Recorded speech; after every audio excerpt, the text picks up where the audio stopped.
Hello दोस्तों, welcome to sleepy classes. तो दोस्तों आज हम बात करने वाले हैं यूपीएससी सिविल सर्विसेज एग्जामिनेशन के पैटर्न के बारे में। लाखों बच्चे हर साल पेपर देते हैं और यहाँ पे आईएएस आईपीएस बनते हैं। अब ये इसका पैटर्न जानना बहुत ज़्यादा जरूरी है, क्योंकि अगर आप भी प्रिपरेशन करना चाहते हैं तो हमें पता होना चाहिए कि कितनी स्टेजेस के अंदर ये एग्जाम होता है और इसमें क्या क्या पूछा जाता है, तभी हम उसकी अच्छे से तैयारी कर पाएंगे। तो चलिए यहाँ पे स्टार्ट करते हैं। यहाँ पे दोस्तों अगर हम बात करें, ये 3 स्टेजेस के अंदर पेपर होता है। पहली स्टेज जिसके अंदर आपसे एमसीक्यू टाइप पूछा जाएगा, दूसरी स्टेज जहां पे आपको रिटन एग्जामिनेशन होंगे, तीसरी स्टेज में इंटरव्यू आती है, उसके बाद फाइनल यहां पे रिजल्ट घोषित किया जाता है। तो अगर हम पहली स्टेज के बारे में बात करें, इस स्टेज के अंदर क्या होता है कि मल्टीपल चॉइस क्वेश्चन होते हैं। बेसिकली इस स्टेज के अंदर 2 पेपर होते हैं। पेपर 1 जिसके अंदर एमसीक्यू आते हैं, जो आपका जीके जनरल स्टडीज, जीएस बोलते हैं इसको, जनरल स्टडीज के बेस के ऊपर होता है। क्या होता है इसमें देखते हैं। दूसरा होता है पेपर 2। पेपर 2 जो है ना, वो आपका होता है सी सेट, मतलब एप्टीट्यूड टेस्ट है। ठीक है जी। पेपर 2 जो है ये है क्वालिफाइंग, ये क्वालिफाइंग है, तो इसके मार्क्स काउंट नहीं होते। जो पेपर 1 है इसके मार्क्स काउंट होते हैं। इसी के बेस के ऊपर आपका यहाँ पे जो है क्वालिफाई किया जाता है कि आपको फाइनल इसके अंदर जो है प्री स्टेज यानी कि पहली स्टेज के बाद आप स्टेज 2 में जाओगे या नहीं जाओगे, इसके बेस के ऊपर होता है। तो पहले पेपर 1 की बात करते हैं। पेपर 1 प्रीलिमिनरी एग्जाम के अंदर जब हम बात करते हैं तो यह है जनरल स्टडीज। इसके अंदर क्या पूछा जाता है, यूपीएससी ने एक सिलेबस दिया है, बहुत ही वेग भी बोल सकते हो, वाइड भी सिलेबस है। जैसे उसने बोल दिया हिस्ट्री का कुछ बता दिया, हिस्ट्री पढ़ो भी, इकोनॉमी पढ़ो, ज्योग्राफी पढ़ो, ठीक है, पॉलिटी पढ़ो, उसके बाद एनवायरमेंट पढ़ो, साइंस एंड टेक पढ़ो, आईआर, देन करंट अफेयर।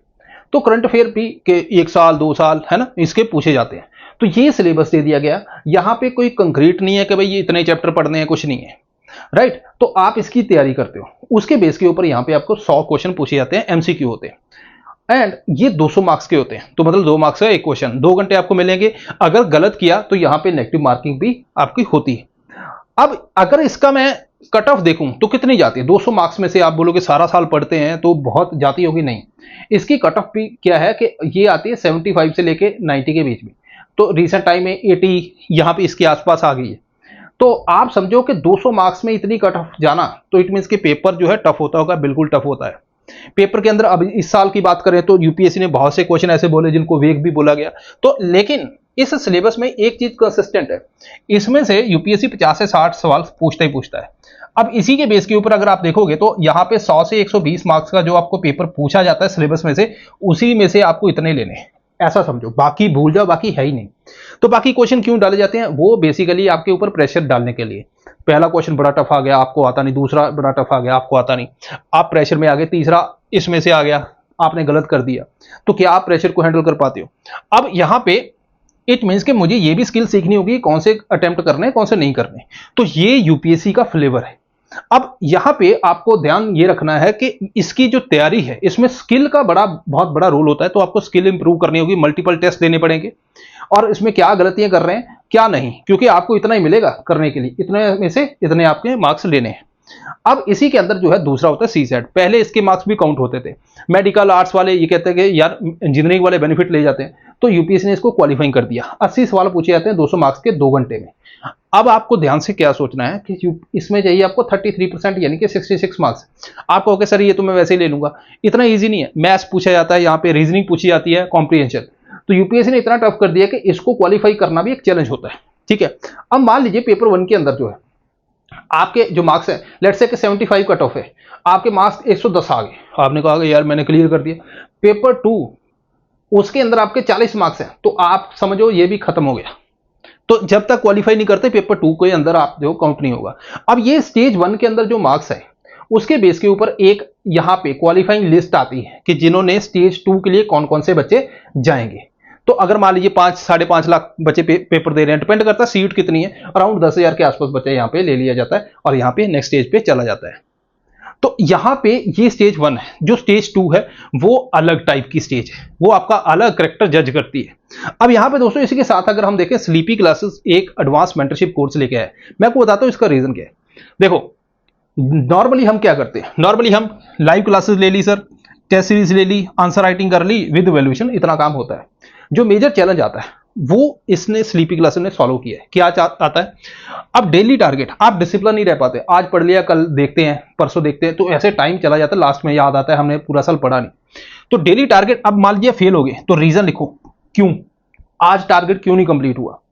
दूसरा, और ये बिल्कुल फिजिबल टारगेट होते हैं जो स्लीपी देता है, प्रैक्टिस वर्कबुक है तो जिससे आपका एक ना फ्लेवर बना रहता है पढ़ाई के अंदर, बोर नहीं होते। देन लास्ट में क्या होता है, आपने पूरा साल नोट्स बना लिए, सब कुछ कर लिया, इतने नोट्स हो जाते हैं, लास्ट मंथ में आप रिवाइज नहीं कर पाते। ये सबसे मेजर चैलेंज है जिसकी वजह से हमारा एग्जाम क्लियर नहीं होता। स्लीपी ने इस बार क्या किया है कि लास्ट मिनट रिवीजन नोट्स आपको हम प्रोवाइड करेंगे कि भाई हमसे ले लो, तुम्हें कुछ नहीं करना, बस जो सारा साल हमने पढ़ा है वो पढ़ लिया तूने, अब उसका कंक्रीट जो एग्जाम में आएगा उस हिसाब से ले लो। तो ये सब कुछ आपको स्लीपी क्लासेस वेबसाइट पे जाओगे तो मिल जाएगा, वहां पे जाके आप ज्वाइन कर सकते हो। अब बात करेंगे दोस्तों, इसके बाद जो है हम स्टेज टू के अंदर क्या आता है देखता हूँ। स्टेज वन के अंदर हमने समझा कि भाई वहां पे प्रीलिम्स जिसको बोलते हैं, वहां पे क्या हो रहा है कि एमसीक्यू टाइप क्वेश्चन आते हैं। अब स्टेज वन क्लियर की, उसके बाद जो है सीधा हम पहुंच गए स्टेज टू पे। स्टेज टू के अंदर दोस्तों आपका रिटन एग्जाम होगा। तो अगर आप यहाँ पे ध्यान से देखोगे तो रिटन एग्जाम में मल्टीपल यहाँ से आपसे क्वेश्चन पूछे जाएंगे, उनके बाद आपको आंसर करना है, तो यहाँ पे लिखने वाला एग्जाम है। तो इट मीन्स कि यहाँ पे बहुत सारी हमें प्रैक्टिस की जरूरत पड़ेगी। कितने क्वेश्चन आते हैं देखो, यहाँ पे जो है 9 पेपर आते हैं टोटल, ठीक है। उनके अंदर 2 होते हैं क्वालिफाइंग, जैसे स्टेज वन के अंदर सीसेट क्वालिफाइंग था, और 7 जो ऐसे पेपर होते हैं जिनके मार्क्स जो हैं काउंट होंगे। इनके मार्क्स काउंट होने के बाद जो है आपकी एक लिस्ट बनेगी, जो आप सिलेक्ट होगे किसके लिए, स्टेज 3 के लिए। तो यहां से जो है आपके मार्क्स काउंट होके यहाँ पे स्टूडेंट को सिलेक्ट किया जाएगा, उस स्टेज 3 यानी कि इंटरव्यू के लिए जाएंगे। अब देखो इनके टोटल मार्क्स हैं 1750, ठीक है जी। चलिए वन बाय वन देखते हैं यहाँ पे थोड़ा सा। क्वालिफाइंग के अंदर एक तो हो गया कि भाई ठीक है, आप इंडियन लैंग्वेज उसके ऊपर जो आप चॉइस कर सकते हो कि कौन सा आपको यूज करना है, उसका मार्क्स आप पेपर दे सकते हो। जैसे मान लो आपने पंजाबी, हम पंजाब के ज्यादातर पंजाबी यूज करते हैं, तो यहाँ पे 300 मार्क्स का ये, ठीक है। अब इनमें क्या है 25% आपको चाहिए, क्वालिफाइंग है, इसके मार्क्स नहीं काउंट होंगे। दूसरा इंग्लिश का है, ये कंपलसरी है, यहाँ पे 300 मार्क्स का ये भी पेपर है। अब यहाँ पे आगे आ जाओ, मेरिट पेपर। अब यहाँ पे क्या है, इनके बेस के ऊपर आपके मार्क्स काउंट होंगे एंड देन आप जो है स्टेज 3 के लिए जाओगे। इसके अंदर पेपर कौन से आते हैं, पहला होता है एसए का। एसए बहुत इंपॉर्टेंट रोल प्ले करता है, इसके अंदर 2 एसए आपसे पूछे जाते हैं, 250 मार्क्स टोटल इसके, हर एक पेपर 250 मार्क्स का है। दूसरा होता है जनरल स्टडी 1 यानी कि पेपर 2। इसके अंदर क्या है, इसमें हिस्ट्री आ जाएगी, आपको आर्ट एंड कल्चर हिस्ट्री पूछी जाएगी, देन आपसे ज्योग्राफी पूछी जाएगी, उसके बाद इंडियन सोसाइटी, उसके ऊपर भी काफी क्वेश्चन आते हैं। तो अगर हम देखें कि स्टेज 1 के अंदर जो सिलेबस था वैसा ही सिलेबस ही है, लेकिन ये क्या है, इसको हम पहले के अंदर क्या था, हम मल्टीपल चॉइस क्वेश्चन कर रहे थे, इसको हमने डिटेल के अंदर बस लिखना है, ये इसमें फर्क है। तो यहाँ पे बहुत से बच्चे क्या करते हैं, स्टेज 1 जो है यानी कि प्री की, उसकी तैयारी कर लेंगे, बाद में स्टेज 2 देखोगे, ऐसा नहीं होता, फिर वो आप एग्जाम में पीछे रह जाओगे। इकट्ठी ही तैयारी होती है इनकी, ठीक है जी। अब आ गया GS2 यानी कि पेपर 3। इसके अंदर क्या आएगा, पॉलिटी आएगी, ठीक है जी। ये काफी ज्यादा रोल इंपॉर्टेंट प्ले करती है, गवर्नेंस आ गई, इंटरनेशनल रिलेशन यहाँ पे पूछे जाएंगे। फिर आएगा GS3 जनरल स्टडी का तीसरा पेपर यानी कि पेपर 4।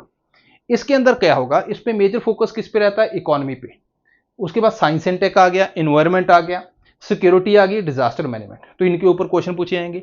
एंड देन जो लास्ट है जनरल स्टडी का पेपर 4, इसके अंदर इसके अंदर एथिक्स आता है। एथिक्स के अंदर क्या है, जैसे मान लो कुछ एथिक्स के ऊपर ऑनेस्टी का मतलब बता दो क्या है तुम्हारे लिए, या फिर यहाँ पे क्या आता है, केस स्टडीज आती है कि आपको मान लीजिए आप डीएम हो, आप ये सिचुएशन आप कैसे रिस्पॉन्ड करोगे, क्या क्या स्टेप फॉलो करोगे, तो ये सारा जो है यहाँ से पूछा जाता है। अब यहाँ पे अगर मैं यहाँ पे बात करूं कि जो बच्चे रैंक लेते हैं, जो सिलेक्ट होते हैं, उनके अंदर जो खास क्या हम देखते हैं उसमें कि एसए के अंदर उनके बहुत अच्छे मार्क्स होते हैं। ये वाले पेपर ना, ये जो अच्छे बच्चे पढ़ने वाले उनमें इक्वल, किसी के 5 मार्क्स किसी में ज्यादा आगे, किसी में आगे, तो वो बैलेंस सा रखता है। लेकिन ऐसे जो है वो आपको लीड दिलवा देता है। अब यहाँ पे दूसरा जो मोस्ट इंपॉर्टेंट है इसमें, वो है ऑप्शनल सब्जेक्ट। ऑप्शनल सब्जेक्ट के अंदर क्या है, 2 पेपर आते हैं, पेपर 1 एंड पेपर 2। अब जैसे मान लो आप सोशो रखना चाहते हो, स्लीपी के ऊपर अवेलेबल है, सोशो रख सकते हो, काफी अच्छा स्कोर होता है उसके अंदर। इसके बाद PSIR है, आप मैथमेटिक्स रखना चाहते हो, फिजिक्स, जो भी आपके मन में है, जो आप बहुत से बच्चे वो रखते हैं जो ग्रेजुएशन में पढ़ते हैं, वो उनको हेल्प कर देता है। तो ये पर्सन के ऊपर डिपेंड है, यूपीएससी ने लिस्ट दे दी भाई, इनमें से रख लो जो रखना है। अब देखो इसके अंदर 250 मार्क्स के, मतलब ये 500 मार्क्स का है। ये 500 मार्क्स में से अगर आपके 300 प्लस आ गए, और एसए के अंदर ठीक है, ऐसे के अंदर बाद 125 130 इसके आसपास या से थोड़ा सा ज्यादा यहां पे आ गए तो आपके 95% चांस है आप यहां पे जो है मेंस की कट ऑफ क्लियर कर जाओगे, आप तीसरे स्टेज पे चले जाओगे। और यही डिसाइडिंग फैक्टर है। अगर आप देखोगे जो स्टेज 3 है, स्टेज 3 कितने मार्क्स है 275 और ये 1750 की स्टेज 2 है, इन दोनों के कंबाइन होकर फाइनल लिस्ट आपकी निकलती है जहां पे आप आईएएस आईपीएस ये सारा कुछ बनते हो। अब इसका कितना बड़ा रोल है, 1750 है भाई इसकी। तो जो डिसाइडिंग फैक्टर होता है वो यही होता है। यूपीएससी इसके मार्क्स पहले नहीं बताती, यूपीएससी ये लिस्ट निकाल देगी इनमें 1750 में से जो ऊपर वाले बच्चे हैं तो भाई ये वाले स्टूडेंट हैं जो स्टेज 3 के लिए आएंगे।